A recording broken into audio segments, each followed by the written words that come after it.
يعطيكم العافية أحبائي المشاهدين. اليوم إن شاء الله بساوي لكم أكلة الحمص كسر. طبعا هي الأكلة بتشبه الفول المدمس، بس اسمها عنا إياها اسمها حمص كسر.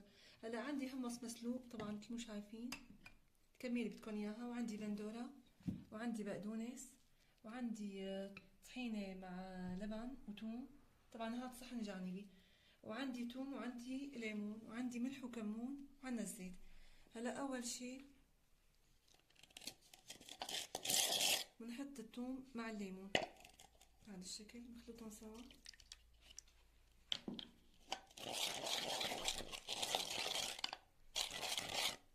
بنحطهم فوق الحمص. بسم الله. اخواتي بنعملهم هيك، يعني بنحاول نمعس حبات الحمص. هون بعد ما هرسنا الحمص بنضيف لهم الملح والكمون.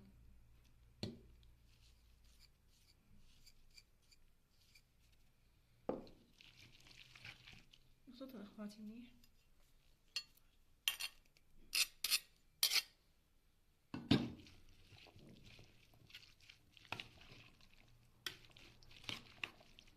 هلا بنضيف لهم جزء من البندورة اللي عنا اياها. طبعا قبل هاي المرحلة بعد ما نخلطهم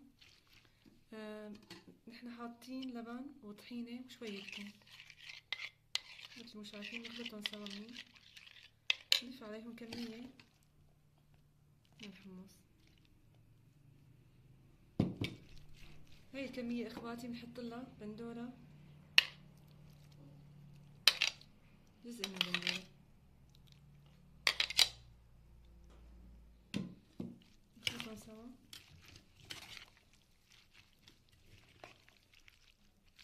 وبنحط جزء من البقدونس.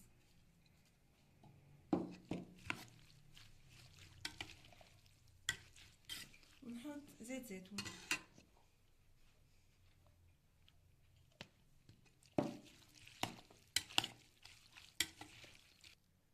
هيك اخواتي بعد ما خلصنا خلط نسكبهم بالزبدية. بسم الله.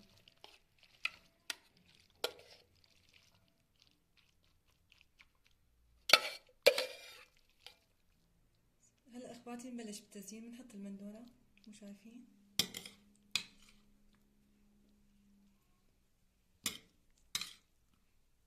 هذا الشكل. بنحط فوق منه بقدونس.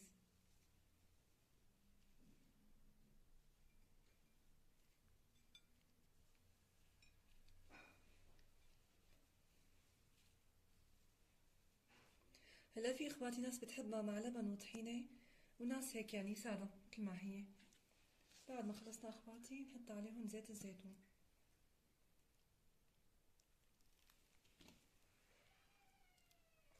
هذا الشكل. هلا بنحضر اخواتي الصحن الثاني مع لبن وطحينة مثل ما شايفين. نخلطهم مثل ما شايفين مع بعض.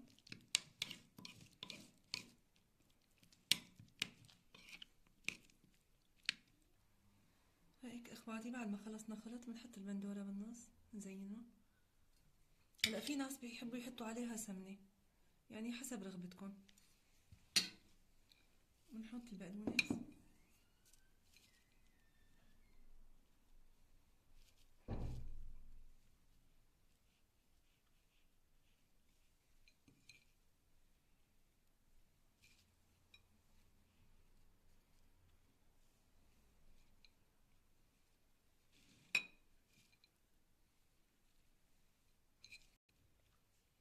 وبعد اخواتي ما خلصنا تزيينهم مثل ما شايفين بنحط عليهم زيت الزيتون.